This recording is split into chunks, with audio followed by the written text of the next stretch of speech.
The coalition of men is going to hate me for making this video because it goes against every instinct of men. But this is the truth. When you make a guy wait, they fall in love with you a lot faster. And let me tell you why. Rihanna is a perfect example of that, where she's dating ASAP Rocky, but she put him in the friend zone for years.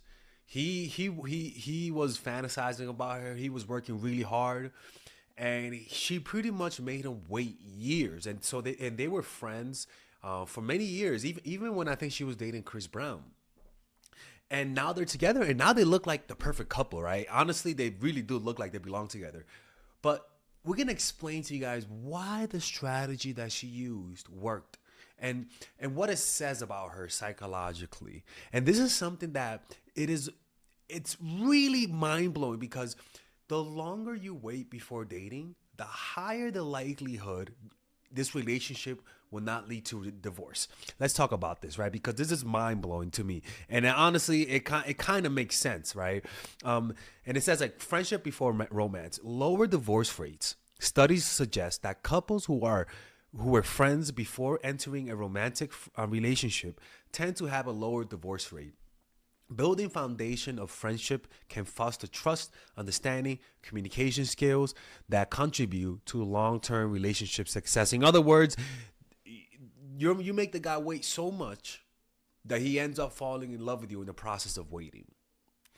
Sometimes look, when you meet people online, for example, the first time you meet is the first date. You're on the clock. We got 3 more dates left, girl. Sorry about that. Right? And so the first meeting, there's already pressure, right? And they already know you like them because you match with them.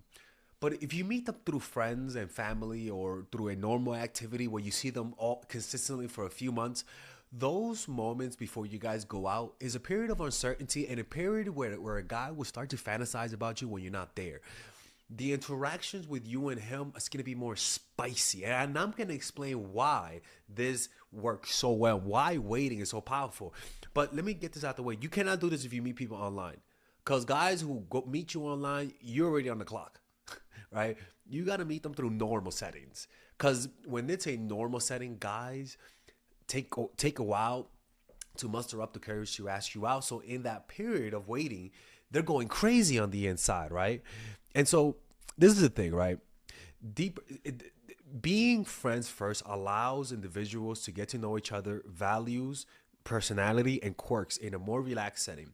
This can lead to a deeper connection and mutual respect, which is essential for sustaining a happy and healthy marriage.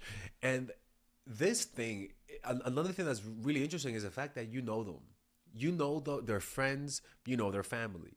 So you kind of can know their history, so that nothing really is random, so that you don't date a cycle. Why? Because you have shared history together. Couples who start as friends often have a shared history and memory that strengthens their bond.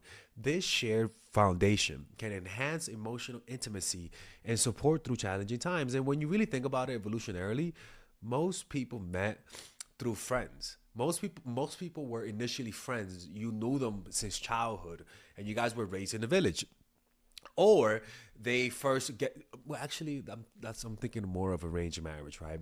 And the reason why this is way better than online is because varied outcomes. Research on relationships that begin online without prior friendship show mixed results in terms of divorce rates. The impact of meeting online on divorce likelihood depends on various factors, right? But the key is that online dating usually leads to higher divorce rates. Online dating usually leads to quicker, to short-term relationships. And this tends to jade you, and you become impatient. This is why I don't advocate for using online. This is why I say this video, guys don't like me making this video, because we like online. It benefits us, right? It could only benefit us, because when you meet online, there's no mustering up the courage to ask you out. There's no thinking about, okay, does she like me? Or she gave me that look that one time. She blinked weird. Maybe she likes me, right? All of that pondering is taken out because you already matched with them, right? And that's problematic, because online interactions may sometimes involve idealized self representation or misrepresentation, leading to potential challenges when transitioning from online to real life. Right. And then meeting online offers opportunity to connect with individuals outside the immediate circle. But the problem with that is that you don't know them and it's harder to make them wait. Women have the power when they're in a social setting.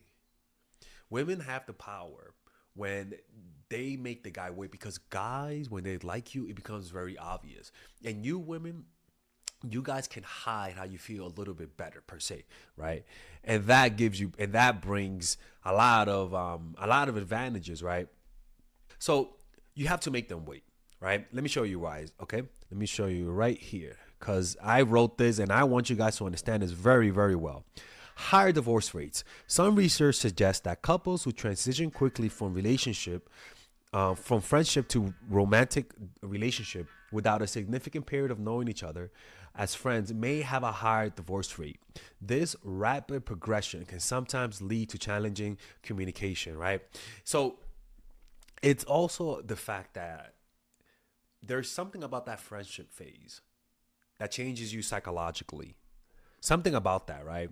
And one of the things is that over time, right? Over time, as friends develop a deep emotional connection, trust and mutual understanding, transition to romantic relationship can deepen emotional intimacy. This may lead to heightened feelings of closeness and attachment.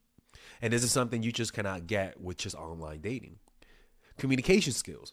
Often have established communication patterns and level of comfort of expressing themselves openly. This foundation can support effective communication. And the big one, slow building romance. This is the big one.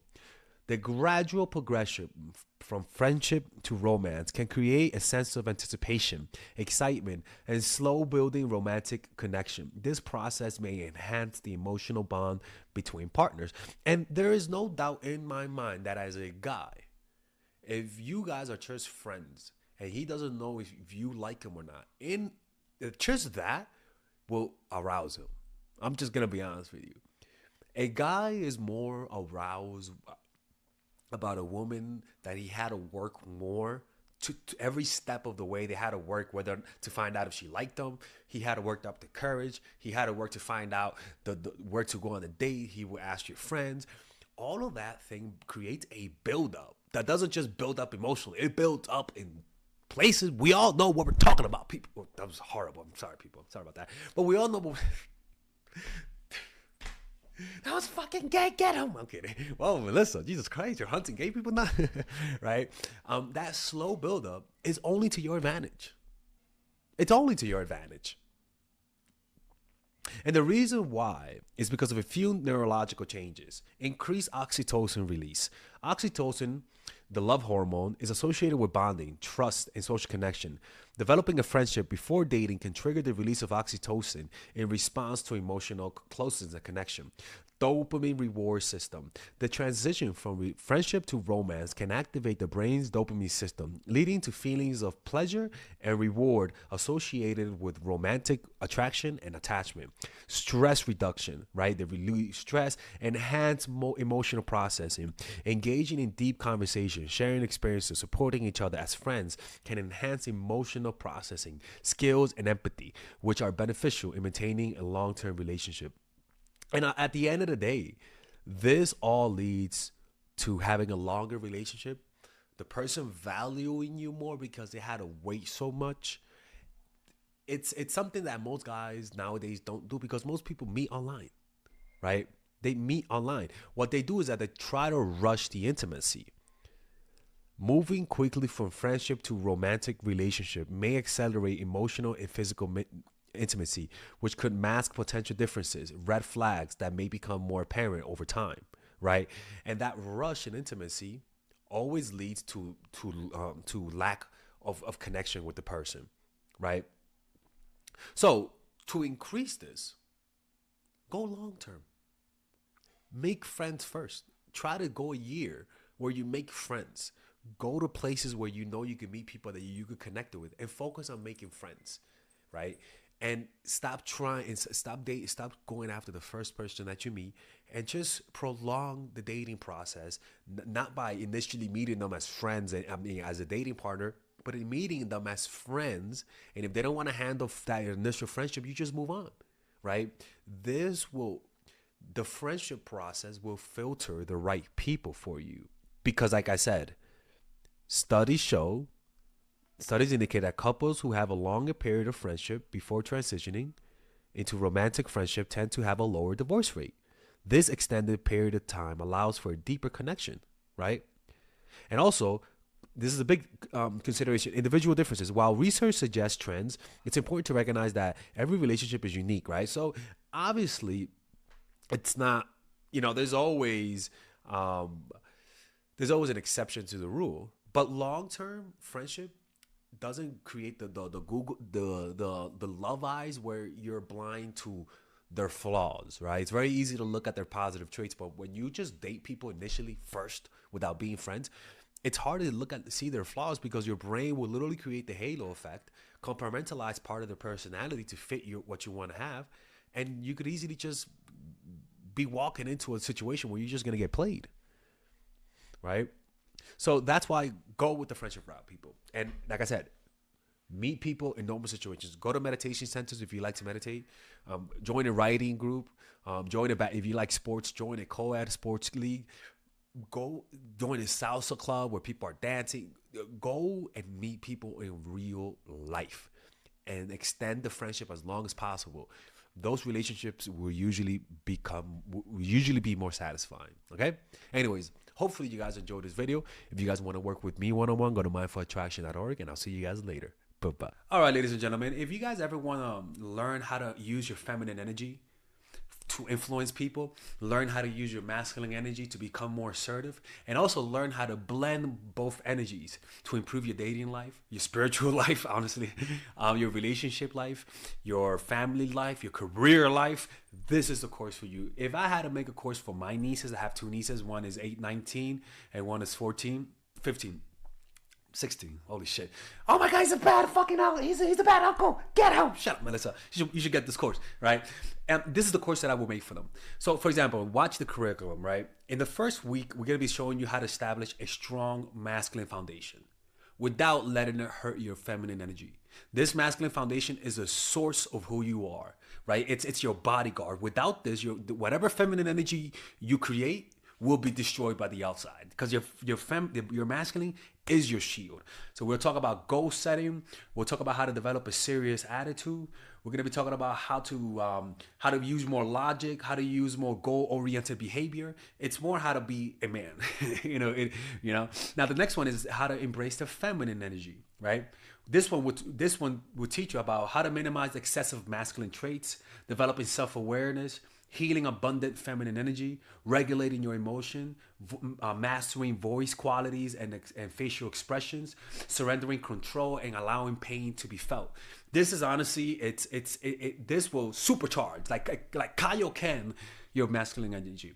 After that, we have femininity in the workplace, and how to be feminine in the workplace without letting people take advantage of you, and the nuances of how women on power should behave versus women who are subordinates in the workplace, and even the dress code. This is based on psychology, people. It's kind of insane. I'm actually excited about this one. The next week, we talk about navigating the labyrinth of male and female friendship, and this a lot of women find confusing, so we talk about that. And how to identify envious friends, how to identify the good friends, how to keep male friends, and how to keep female friends. Week 5, we talk about how to release the burden of the past and stop and destroy mental projections. This is actually really powerful. And then week 6, we talk about how to increase your observational power so that you can read people better. And we have a bunch of bonuses. The course starts at $99, and you guys can pre-order the course today at $69 before it goes out. If you're watching this, most likely I'm in the meditation retreat, so most likely I will be praying for all of you guys. And just click on the description down below of the video. Right there, you'll see it, and you can pre-order that course. It's gonna be out by the end of next month or the beginning of February of March. One of the two, people, because I have a 10-day retreat to do, and I want to finish the course after the retreat, because I think the ideas are gonna be so much better. All right, man. I'll see you guys later. Pre-order, man. I'm closing the channel.